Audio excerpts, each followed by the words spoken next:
So I was watching the Majority Report earlier with Sam Cedar, and he had someone on that was talking about Lina of the FTC, Federal Trade Commission. I'll explain in a minute, or he will, about the recent non-compete ban announcement.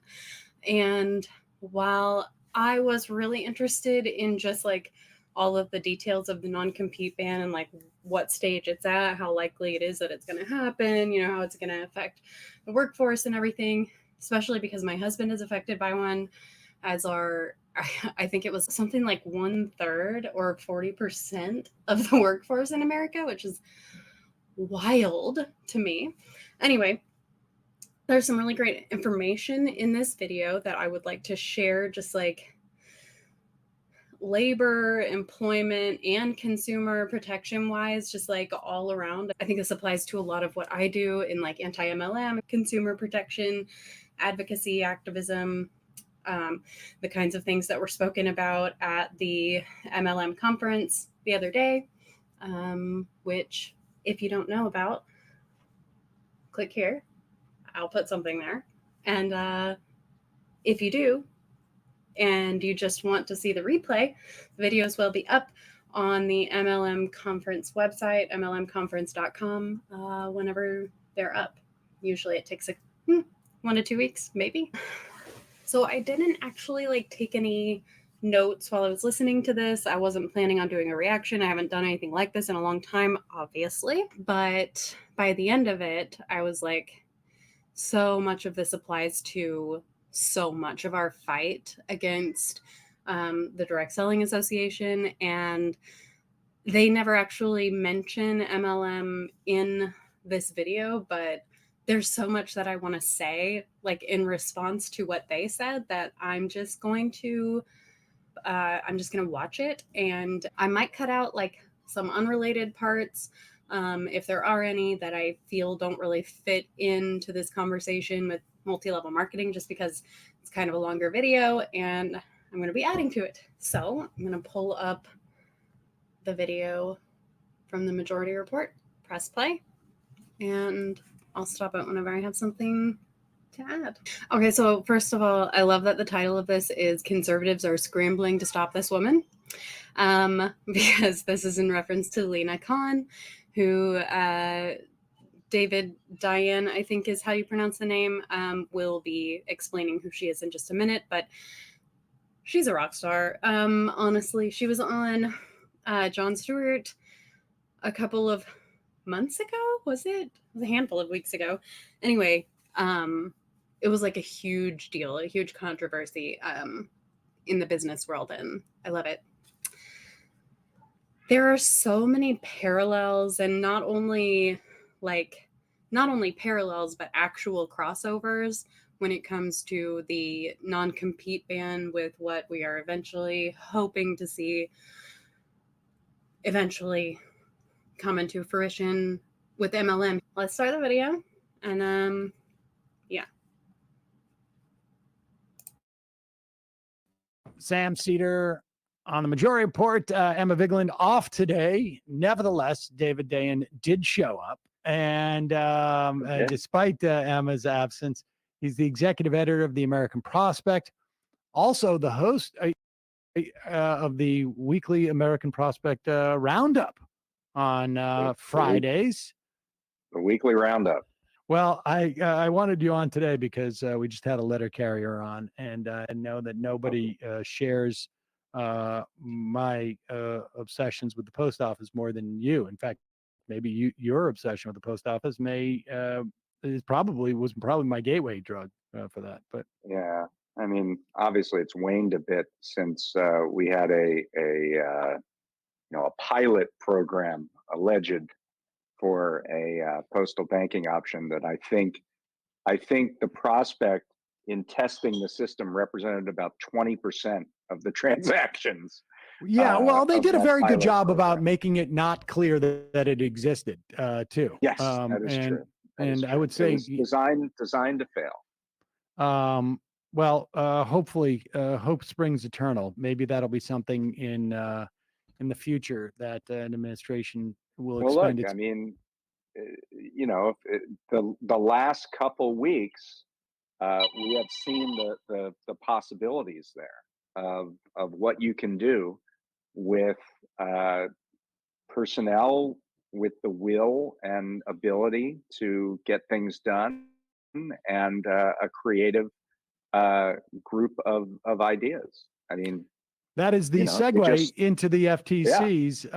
Let's talk about this. I mean, this is a big deal. The FTC, they had announced, I guess it was a year ago or so, maybe 9 months, that they were going to start the process of finalizing or establishing this rule. What is the rule? What is their authority to do so?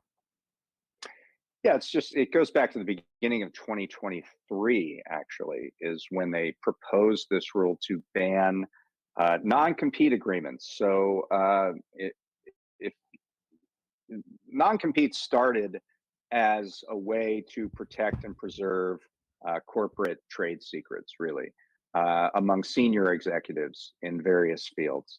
They said, you know what, you can't go to our rival and tell them everything that we do, and then give your new company an unfair advantage. That was the idea.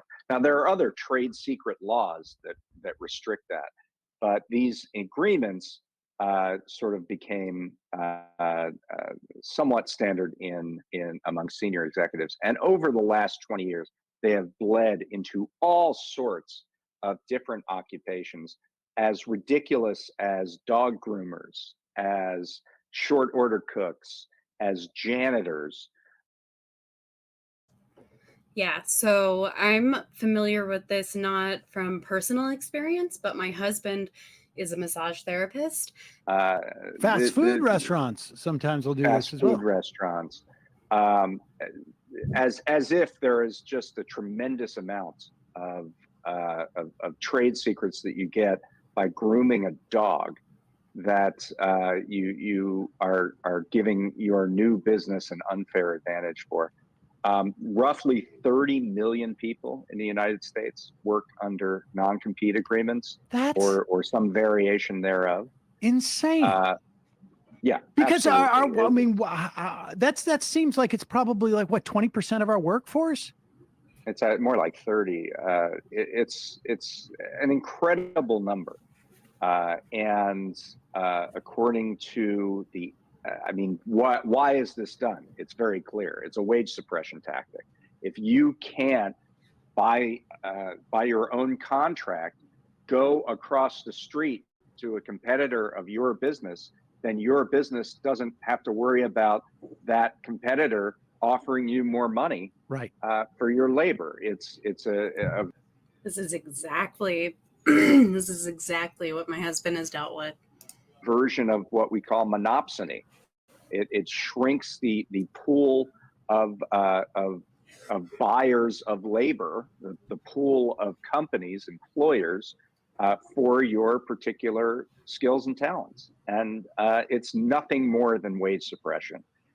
It's also bad for the economy. I mean, I live in a state, California, that actually made non-competes illegal in the 1800s, made these kind of agreements illegal. And it also happens to be the home of Silicon Valley and a tremendous amount of innovation in this economy and high incomes, because engineers and folks that work in tech do not have to worry about this. And so this is where these businesses have traditionally been located. It makes it easier to start a new business, in other words, because you don't have to go far afield to find weight. Right. It's not a lead weight on competition. And so what the FTC did is they put out this proposed rule in January of 2023, and they sought comments. They got over 26,000 comments. Over 25,000 of those were positive. Saying, I can't do the math on that, but that seems like overwhelming. 25,000 out of 27,000 seems overwhelming to me. Yeah. Okay, that's fascinating. I'm going to look up that proposed rule. So what was the timeline of this non-compete. What? Rulemaking. There's the fact sheet. We may want to look at that later. Literally. Oh. Found it. Oh my god. Completely forgot I was recording. Sorry. That happens when you have ADHD, at least. What was I doing? I just put some Pop-Tarts in the toaster. Sorry. I really, really lost the thread here. So I'm just gonna push play. It's a significant amount, yeah, and saying that this is a real strain on my career, my livelihood, my life. And so a couple weeks ago, the FTC came out and said, we're going to ban all these non-competes. The only ones that are still going to be enforceable are ones on senior executives that were already in place before the ban. New executives. And so there's no new, that's amazing. I mean, I'm just looking at some of the IMs we got. My ex-girlfriend was under a non-compete agreement for her job of Brazilian waxing. Someone else says, my wife was a dog groomer and used to work for PetSmart. We had to move to a different state to start her grooming business after PetSmart threatened us. I mean, and another way they do this is through something called training repayment agreement provisions, where in the contract it'll say, oh, you. That is what my husband has, or I think he's out of it now, but they have some other version of it. So like he would just be fired now, I think. But he was in one of these things. You can go across the street to PetSmart, but you owe us all the money that we spent on you as a worker teaching you how to groom dogs. And by the way, it comes to $50,000 or some ridiculous amount. So in the initial rule, it's very Scientology, like freeloader debt kind of thing. If you don't know, in Scientology, if you have joined the Sea Org and you've signed the billion-year contract to be a part of the Sea Org for the next billion years, if you blow or duck out early from your contract, like not only are you paid like $50 a week in the Sea Org, but if you do get out of there, like they come after you for like tens of thousands, if not hundreds of thousands of dollars in what they call a freeloader bill for like all of the time that you spent there, like using their resources and shit. It's just so fucking ridiculous. All right, anyway, I'm gonna go grab my Pop-Tarts. These weren't totally banned, but it's much stronger now in the final rule that these trap agreements, these training repayment agreement provisions, are going to be severely restricted under this new rule. I mean, it is amazing to me that we had 30% of the workforce under these type of restrictions and never, ever heard about it. I mean, right. Okay, so this is another, okay. I think the first place that I started seeing like the parallels between this and MLM is obviously that like it is designed to benefit rich people and keep them rich and make them richer and prevent people in lower classes from joining the upper classes while continuously enriching those upper classes. And in that way, they are exactly the same. They serve the same purposes. Additionally, many MLMs utilize non-compete contracts and agreements and whatever. Not for long, hopefully. And here's where I see another parallel is what they're talking about now. I mean, like obviously, like I've heard about it a little bit, but it's not anything that's talked about in general. And this is like in 2018, 2019, if you didn't watch John Oliver, you didn't know about the damage, the negative impact and like inherent badness of MLM. So this is very similar in that way. It has been a Propaganda. huge wage suppression tool. I mean, that's why I had everybody here sign one, because I didn't. That was the best way to keep them from doing other shows. They're not even listening to Absolutely. me. So yeah, Gotta keep them in line. nobody listens to the show. No. So I'm saying even to get these guys. no, why would they? They're busy. They're busy on the internet.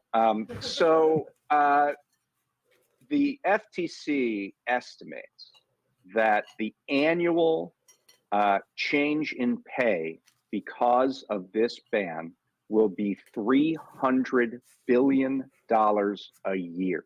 That's amazing. $300 billion. Okay, hear me out. Multi-level marketing, direct sales, is currently shit. I need Roberta's brain. Is it $90 billion industry? MLM. So with MLM, I have heard in it from different sources, including the FTC in different years, and watching videos and presentations and reading books and things like that. I've heard a lot of different numbers thrown around, but most recently I've heard anywhere between $40 billion and $90 billion is what the MLM industry is worth in the United States. It's 300 billion globally. I think that was even like 2 years ago. So I don't know if it's changed, but yeah, in a very similar way, like it's making so much money and it is benefiting so few people that I really, really would love to see at the FTC do a study similar to whatever it is that they did here with the non-compete ban that he's referencing, because apparently the FTC has determined that banning non-competes is going to lead to how much? Did he say $300 billion in wage growth? I could be wrong about that. That's an insane number. But I mean, can you imagine the majority of the 99% of people in multi-level marketing are making no money or losing money? If there were some rule put in place that actually were to somehow force multi-level marketing companies to pay living wages to their contractors or their contracted employees or whatever, how much wage growth would you see out of that? Like, how much hypothetically would it cause wages to go up? It's totally unrealistic because MLMs could never, because they literally cannot be sustained when there's more than like a couple of percent of people making any money. The model it'll tip over. Anyway, it just doesn't work. And now I'm like, I don't know why I'm talking with my hands so much. I think it's to keep myself from like shoving this Pop-Tart in my mouth. But yeah, I just want to know where that study came from and how it came about and how we can get them to do something similar. Because I bet the wage growth payoff would be even bigger. $1 a year in compensation that will now properly not stay in profit. 100 that the annual change in pay because of this ban will be $300 billion a year. Annually. A year. What? That's amazing. $300 billion a year in compensation that will now properly not stay in profits, but will go to workers because they have more bargaining power. How? Unless. Well, I was just about to say, how is it that the Populist Republican Party or its patrons at the Chamber of Commerce will stop this? I mean, interestingly, there is bipartisan support for non-compete bans on Capitol Hill. You know, when this came out, Matt Gaetz labeled himself for not the first time as a conservative. A conservative who's a supporter of Lina, the chair of the FTC, and there are bipartisan bills in Congress. However, the group that you correctly designated that doesn't like this is the business community, because they like that $300 billion to be able to keep that. Okay, the business community likes non-competes probably about the same as they do multi-level marketing companies, meaning a lot. So anyway, they have the same interests, or they have the same appeal to the business lobby. And what he's about to talk about is just like, I need anti-MLM activists of all ages in whatever capacity you are active to understand that what he's about to describe from the Chamber of Commerce lobby, or whatever he calls it, that's just what I called it, is exactly what we are going to be up against, what we are up against. And I also need you to understand that it is going to take a long time because the notice of the proposed rulemaking for this non-compete ban came out in January of 2023. And it is just now like going into the final rule phase, and we still have like a ways to go with like litigation, and he'll get into that as well in this, I think. But we just have to be patient, and we have to know who we're up against and what kind of tactics we are up against, because this shit is straight out of Scientology for real. And also, if you don't believe me that they pull this shit out of like cult tactics, I highly recommend checking out the replay of the MLM conference that I talked about earlier. To themselves rather than having to distribute it to their workers. So, well, it's also, I would imagine it's also not, and I just want to just, make this point clear. It's wage suppression, but it also is a serious tool of control, because not only are you not having to pay your workers more, they're having to take more crap from you as a boss, because they have less options. That's it. Bottom line. Even if they went across the street for the same amount of money, but maybe they had better hours, or they had more respect none of that is a threat anymore, because you've locked them in. You're not going to be able to do what you can do because I've just signed you up, and you're basically, I mean, on some level, it's sort of like indentured servitude. They have fewer options, and also because of the effect on startups, the inability for startups to get the talent they need to start new competing businesses, it's a tool of market power. It's a tool to keep incumbent firms free of competition from nascent competitors. So there are a variety of reasons why the Chamber of Commerce, in particular, would be very interested in keeping this arrangement under the status quo. So it actually started right before them. It took the Chamber of Commerce all of one day to file a lawsuit. Surprisingly, where do you think the lawsuit was filed, Sam? Well, okay, this is all really important, but I also want to give a heads up. Later in the video, they talk about some current lobbying that's going on that was happening at the White House Correspondents' Dinner last week. And that was what I was thinking about a second ago when I said that thing. So, but we are absolutely going to see a lot of the same tactics coming out of the DSA and the DSSRC, the Direct Selling Association, and the Direct Sellers self-regulatory council? Commission? Not commission. Who cares? It's fake.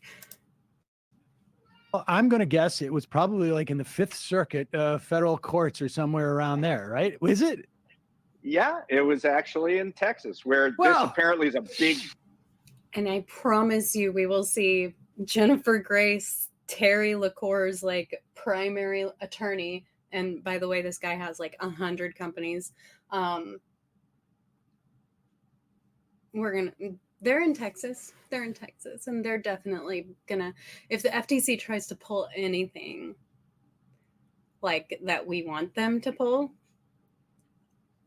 now that I think about it, we're gonna see Jennifer Grace in court. That's just making a wild prediction. Y'all don't know who she is. I'm just a nerd. Problem.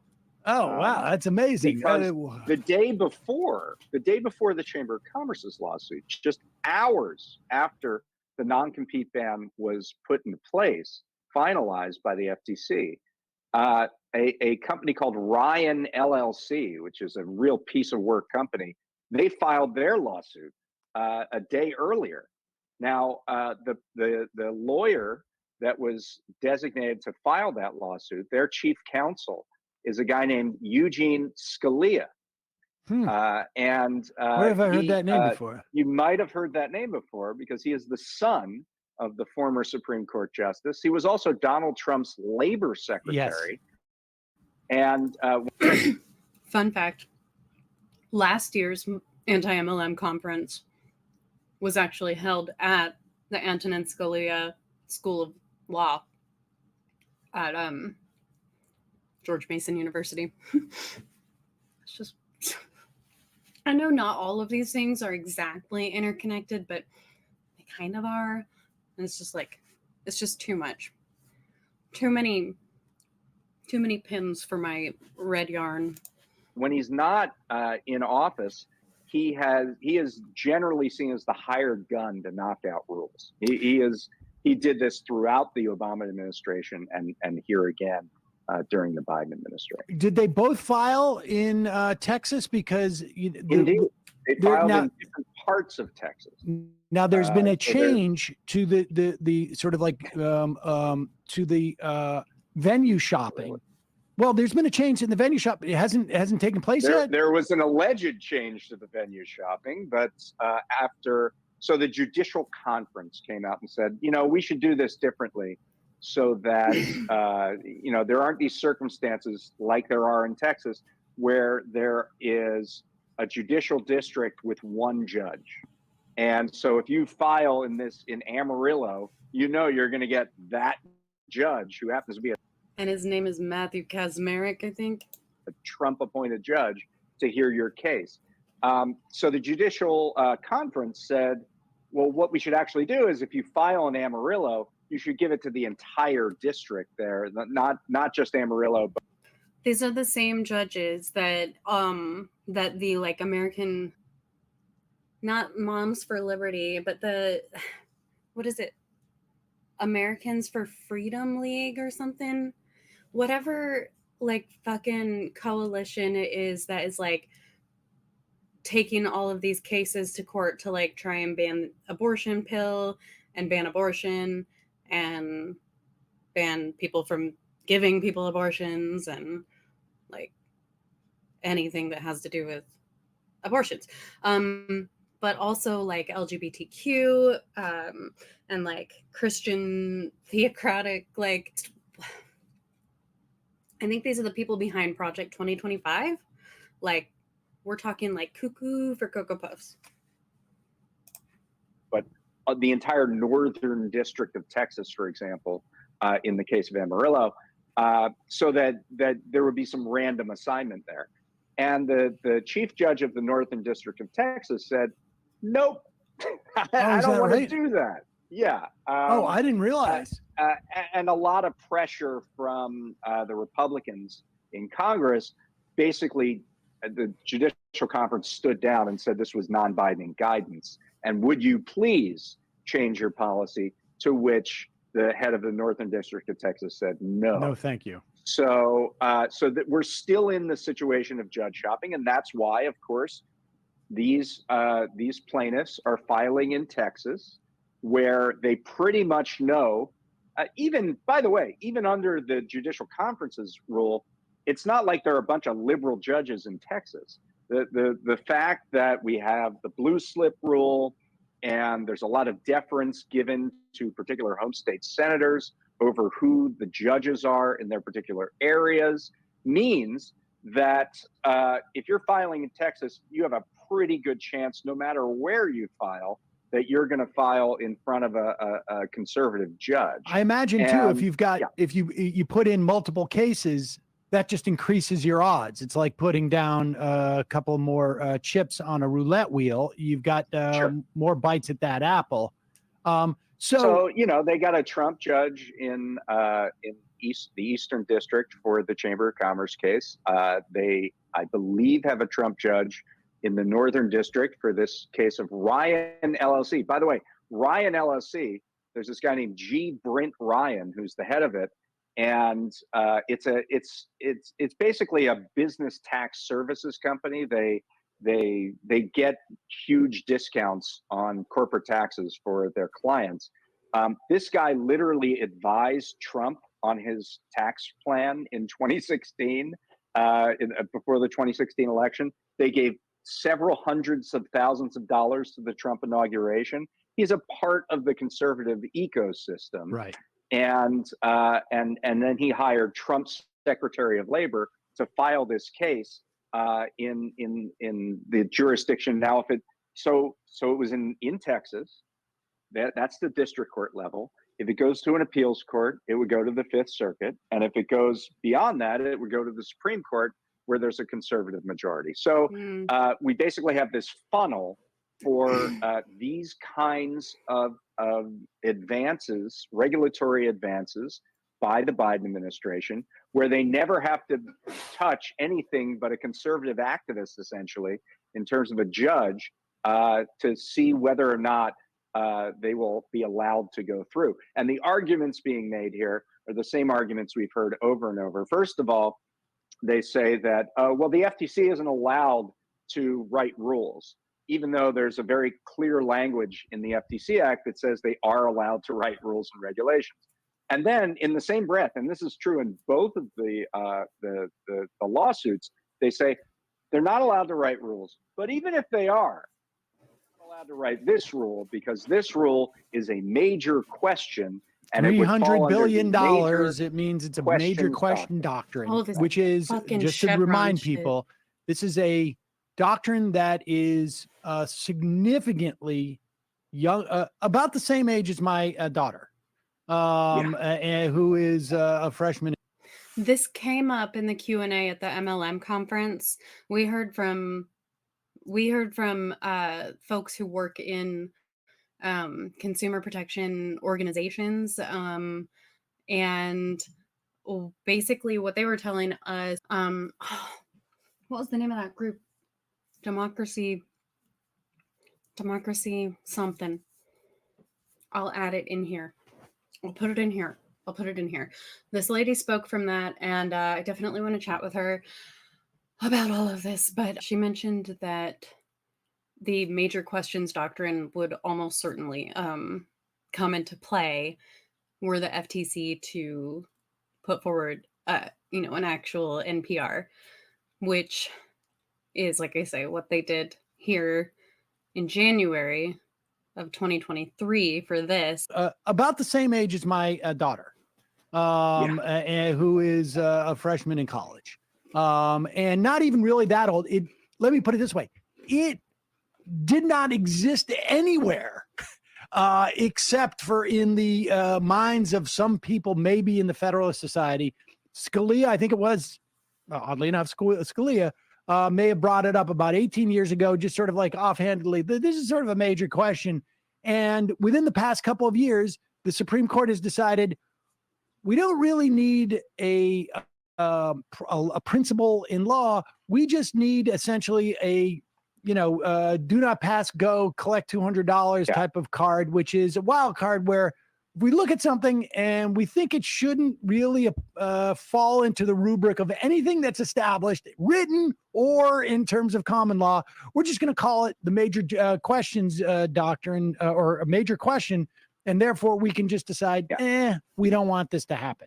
The specific thing they say is that if it's such a big rule, then Congress should have said very specifically what it is they wanted done. You can't have the regulatory agencies make those determinations. Now, I mean, the funny thing is that the FTC was put in place because there was a feeling in Congress at the time, this is in the early 20th century, that the Sherman Act, the antitrust laws, were not working because they were getting into the courts and it was a slow process. And so they said, what we want to do is create an agency that has the ability to enforce these things and keep up with the innovations of business in their various practices. That's literally why the FTC exists, is because Congress said, we need to put these major questions of the evolving state of American business in the hands of an expert agency. I mean, that's the same theory exists for something like the EPA and saying, we want a Clean Water Act, and we're not going to know the new chemicals that corporations decide they need for their business practices and dump it in the river. And of course, we can't be in the business of like sitting there with a test tube every day and voting on the latest poison that they're putting in the river. The same theory. The other, yes, exactly. The other funny sidelight here is that where Scalia enters this picture is his version of this doctrine is, well, if a law hasn't been used in a while, then it shouldn't be allowed to be used. Essentially, he said, and the way he phrased it is, we shouldn't hide elephants in mouse holes. This was the Scalia statement, very, very wise Scalia statement that was in one of these particular cases. In the Ryan LLC lawsuit written by his son, he quotes that. So he's quoting his own dad in saying that, which is a ridiculous notion. Like somehow that laws have a time limit, that if you don't use them, that they blow up like they're a bomb or something. This has no real meaning in any kind of real jurisprudence except for at the Supreme Court right now. And particularly at a Supreme Court that basically says we're going to determine the meaning of today's laws based upon what they were 250 years ago or something, or what the context in which they were drafted. All right, so let me ask you this. Has this rule gone into effect and can be stopped by it being enjoined in one of these district courts in Texas, which is the way they've been doing it? Like, so today, are these contracts null and void as far as the FTC is concerned, or what? No, there's a 4-month delay in terms of when these will be fully rendered void. And so in that time is the ability for an injunction. So that is what both the Chamber of Commerce and this Ryan LLC plaintiff, that's what they're asking for. And you know, I mean, it's hard to say they won't get it at all. It's hard to be very confident with the state of the courts that we have. You know, I think the FTC has a very good case to make that they've prepared for this for a while, and there's a larger thing going on here, which is Lina Khan, even before she got to the FTC, wrote this paper with Rohit Chopra, who was at the time on the FTC, saying the FTC has all this rulemaking authority and they never use it. It was basically dormant rulemaking authority for 40 years. Basically, they stopped in the late 1970s. And so she wrote this paper with Chopra and said, you know, actually, the FTC has the ability to do this, and they should take this action if they see unfair methods of competition, which this, you know, a non-compete rule certainly sounds like an unfair method of competition. That's my girl. That they should make, instead of going on a case-by-case basis, having to adjudicate every example of this and apply it to the unfair methods of competition rule, they should make a blanket bright line rule that says, no, you can't do this. And then they enforce it after the fact. When Khan got into office, they wrote up a policy guidance statement that said, we have the ability to write these rules. And here's all the reasons why, and we're going to show you. And in the DC circuit, there was a ruling in the 1970s that said, yes, the FTC has the ability to make these rules. And they did make these rules throughout the 60s and throughout the 70s. And then they just stopped. But so then the non-compete became the first test case of this. They're like, we're going to pick an egregious set of behaviors, and we're going to write our unfair methods of competition rule around it, and we're going to dare the other side to try to get rid of it, because it's incredibly unpopular to say I'm for non-compete rules, right? So this.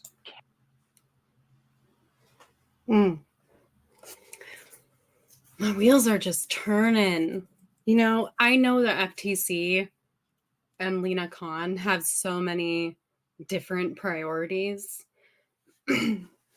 but I'm just like thinking, kind of glad MLM isn't the guinea pig. I guess we'll see. I mean, if this works out with the non-compete, then I will be a little bit upset that the MLM one didn't go first. But still, it'll benefit my husband. Case really is going to determine whether or not the FTC has rulemaking authority at all. And if they do, they can use it in a whole host of other contexts.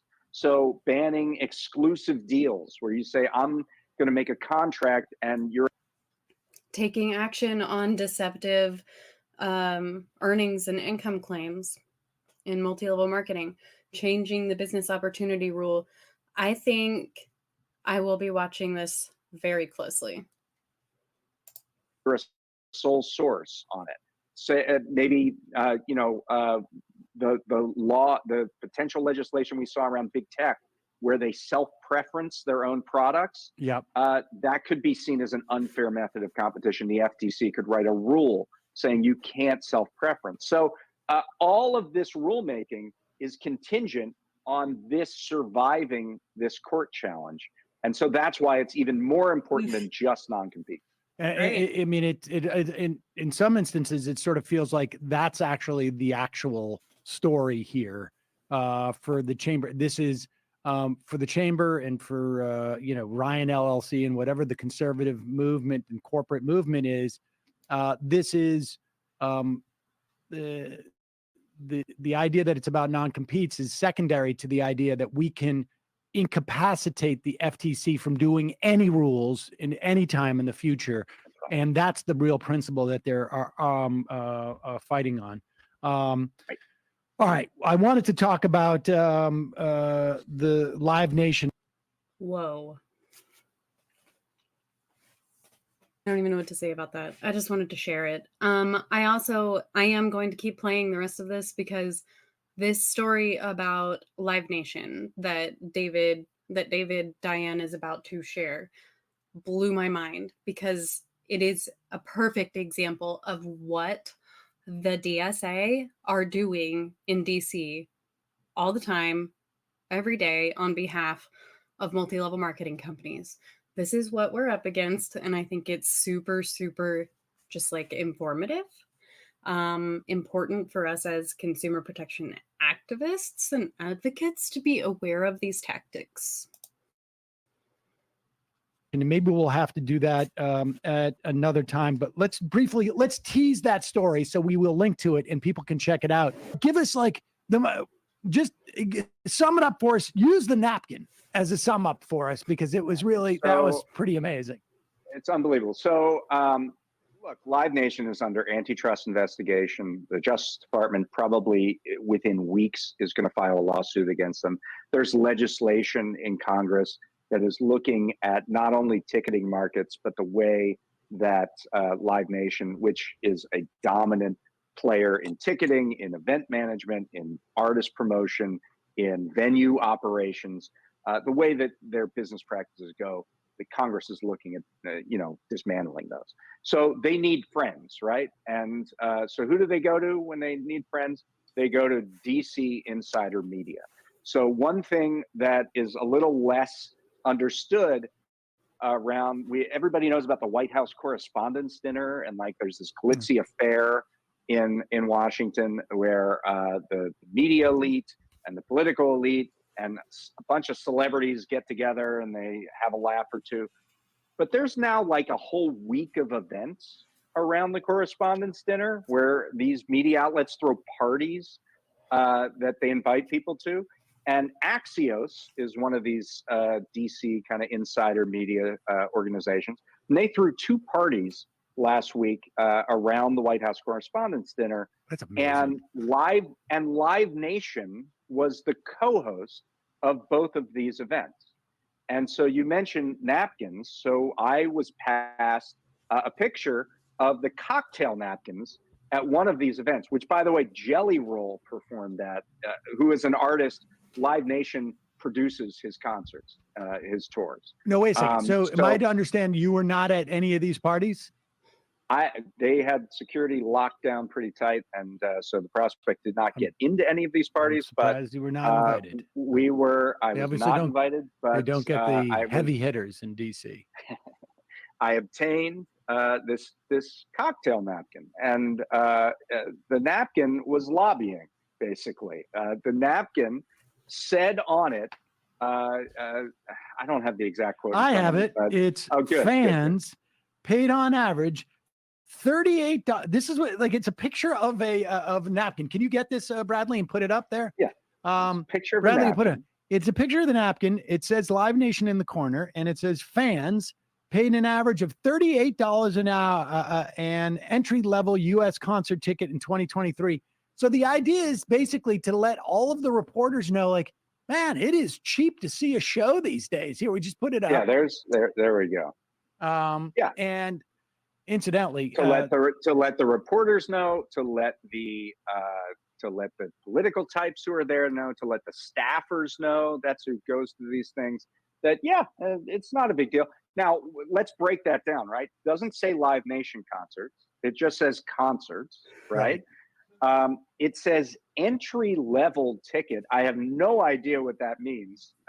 Is that like the obstructed view seats in an amphitheater? Couldn't it just mean like $5 at the local bar to come and see, anybody play or something?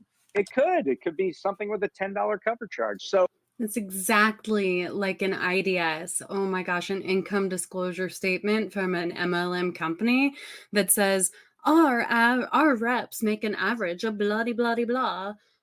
And they fail to inform you that those reps that they're including in that number are only the ones who actually recruited someone, or depending on the company, they only include reps who were active for all 12 months in that year in their calculations, which obviously is going to be the people who are actually making money. And there's always going to be a couple of those. Their average, it's going to be a lot higher if you take out everyone with zeros and negatives.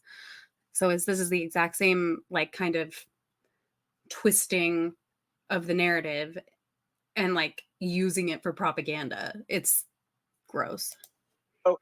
It's a meaningless statistic. It's a ridiculous statistic. You can't talk to the statistic. It's a napkin. You can't exactly get more information from it to understand the context of it.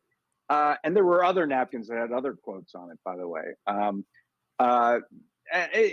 It's just sort of seeding the propaganda environment for Live Nation. And this is part of and I say this in peace, this is part of an overall process. Live Nation, about 5-6 years ago, had 4 lobbyists in Washington. They now have 37. Wow. 25 of those are former staffers. 2 of those are former members of Congress. One of them is the former chief of staff to Amy Klobuchar, who's the biggest critic of Live Nation in Washington. So amazing. There is this huge blitz, millions and millions of dollars in lobbying to try to manage the information environment, right, around an imminent lawsuit against the company, and also this potential legislation, which is bipartisan and actually has some momentum behind it. Well, folks can hear more about this both and we will link to your piece at the American Prospect and on the roundup that you do sometime during the week. And I will also say that napkin gave me a great idea, because when I'm gonna print up a bunch when Saul has his bar mitzvah, and I'm still working on like what I'm gonna put on the That's the a great idea. It So should just maybe be the like, Live Nation napkin. well, or I could maybe you do can that buy one, them somewhere. or I could just remind people, how much this dinner cost or something like that. I don't know. There'll be a bunch of, but it's I feel like it's an underutilized tool in which to absolutely shape people's perspective. You don't have to pay additional expenses for napkin lobbyists. You don't have to worry about whether. Okay, I think that's enough. The other thing that I want to do real quick is just point out, this was brought to my attention after I emailed someone else about how I'd be interested in seeing how the non-compete ban would and will and may or may not affect multi-level marketing. And she sent me a link to the Direct Selling Association's public comment that they made on this non-compete rulemaking in the public comments period. So let me take a look at that real quick. Okay, this is pretty short. I'm going to share it. I've not read this. If anything, it may just confirm what I said their potential interest would be in this. It looks like they wrote this on April 19th, 2023.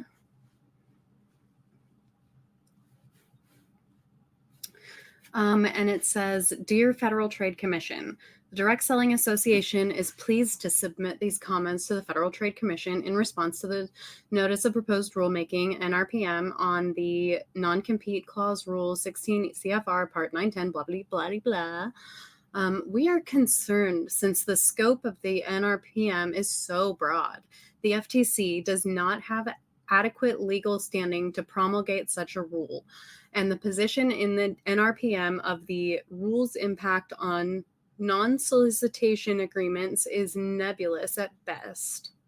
These comments will address non-compete and non-solicitation comments concurrently. Non-compete and non-solicitation clauses for more than a century have been an issue of state law, not federal regulation. Without clear direction from Congress,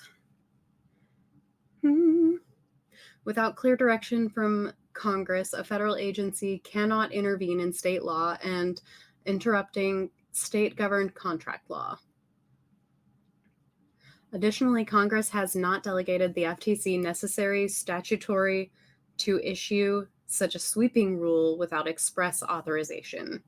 So they are, okay, well, let's just finish it off. But it does sound like they are implying that this would be like a major question, maybe?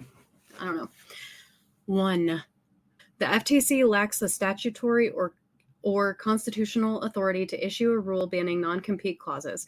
Congress never granted the FTC the statutory authority to issue rules regulating competition, such as the contractual relationship between employers and employees. Sorry.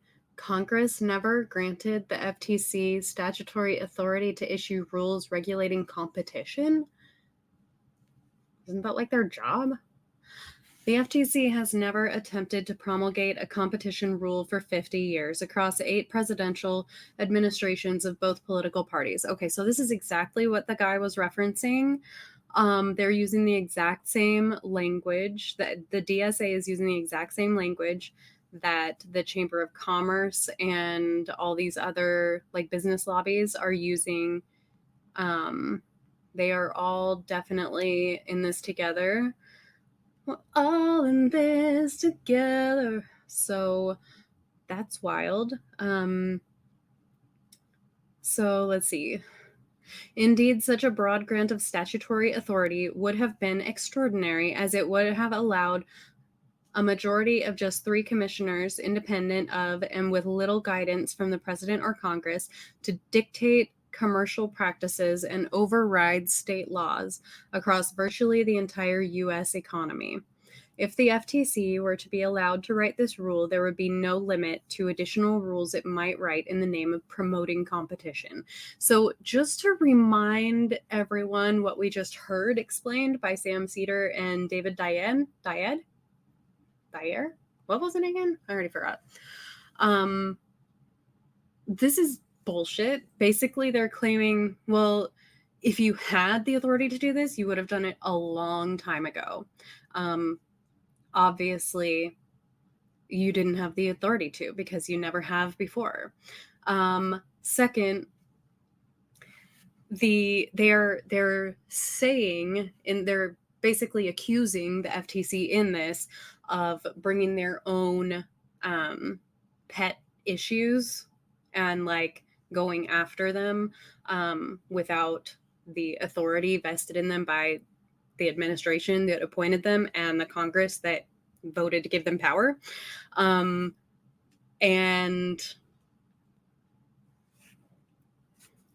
I just feel like the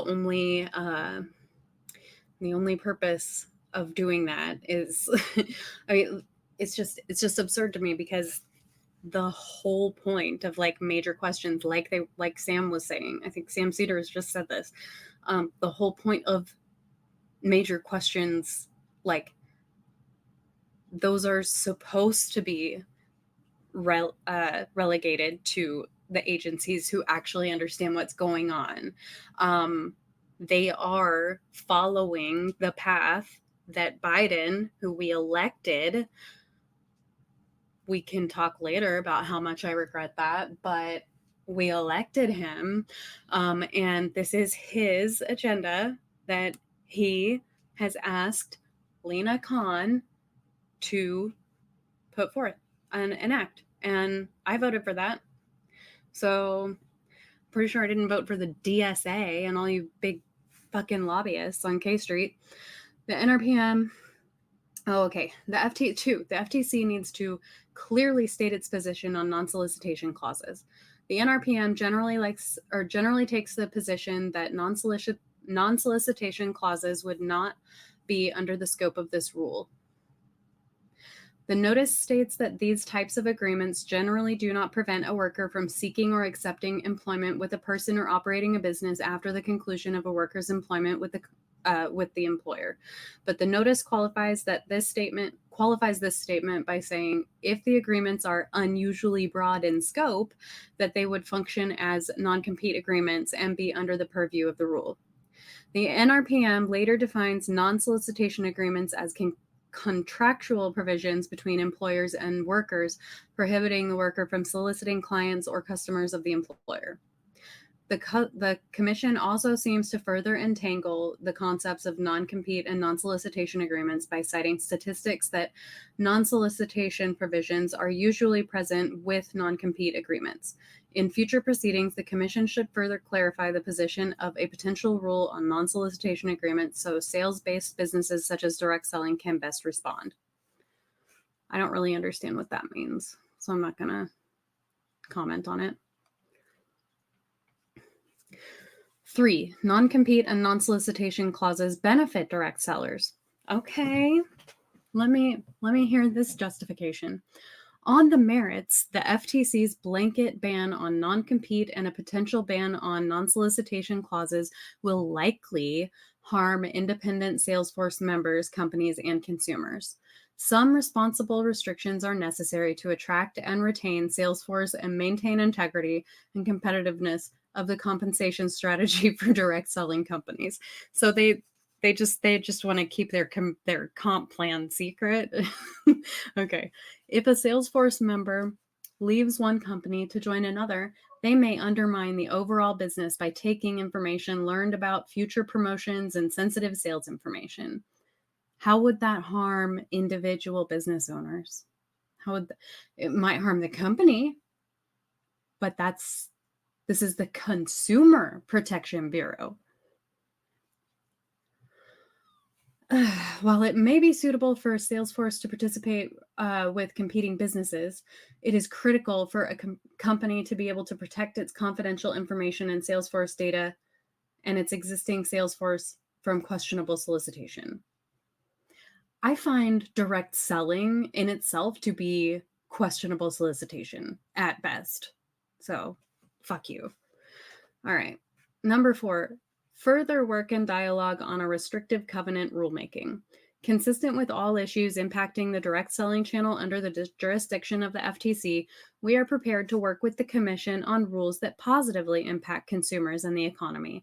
However, proceeding with a rule should necessitate a clearer standard of legal standing for FTC authority, as well as clarity on the impact of a future rule on non-solicitation provisions. Sincerely,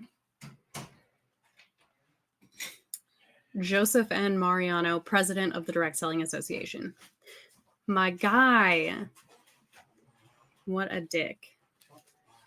So that is fascinating to me, and I really wanted to share that comment from Joe Mariano to the FTC. I wanted to share that whole segment with Sam Cedar because it just blows my mind how similar these two rulemakings are to one another. And I think it is a really good idea for us anti-MLM activists to be watching how it plays out, because it is going to be a very, very similar fight, if not actually determine whether or not we even get to have that fight.